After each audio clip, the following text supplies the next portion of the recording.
As the effects of braking come from the friction generated between two surfaces, there is a high probability that vibrations will occur. Vibrations are the micro-movements of braking components whose frequency is generally linked to the speed at which a disc is rotating. These vibrations are felt at the brake pedal and at the steering wheel.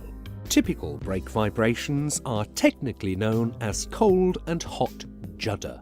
We define cold judder as the vibration that occurs when the discs are cold due to low external temperatures, and this is due to uneven wear of the disc braking surfaces. This means that the difference between the two braking surfaces go beyond their design parameters. When this happens, both pads are being pushed against the disc under braking and are forced to press, then lift as they encounter ridges. These high-frequency micro-movements generate pulsations on the caliper pistons that are then transmitted to the hydraulic circuit and transformed into vibrations of the pedal the driver can feel.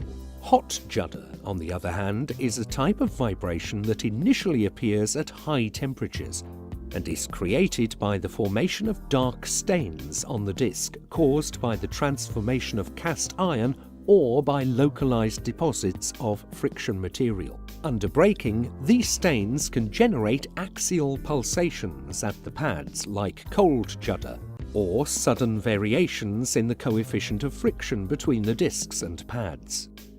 In this case, there can be changes to the brake torque applied, and the two front wheels can cause an annoying shimmy at the steering wheel.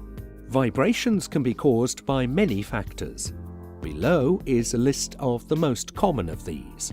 Geometric imperfections on the disc that are caused by incorrect machining and create an uneven surface or lateral oscillation beyond the original design parameters. The wrong choice of friction material that can deposit some of its resin content on the disc braking surfaces. The presence of stresses on the disc that are the result of insufficient cooling times when they were originally cast in the foundry. The first time a stressed disc is heated, the stresses imprisoned in the disc are freed, and this results in its permanent deformation. Disc incorrectly fitted to the wheel with lateral oscillations beyond the preset value.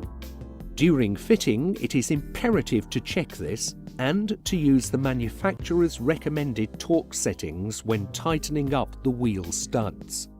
Slackness at the wheel hub bearing due to wheel undersizing that can generate excessive lateral movement of the disc when the wheel is subjected to lateral loading, e.g. while cornering. Poor brake caliper operation, meaning insufficient retraction of the piston after braking, with resulting continuous rubbing of the pads against the disc. Uses of the vehicle such as mainly highway driving, in which even slight rubbing between discs and pads can cause localized wear and tear and thus an increase in DTV. Generally speaking, replacing the discs and pads does not sort out problems with vibrations, and a more detailed analysis of the root cause is called for so as to take appropriate measures.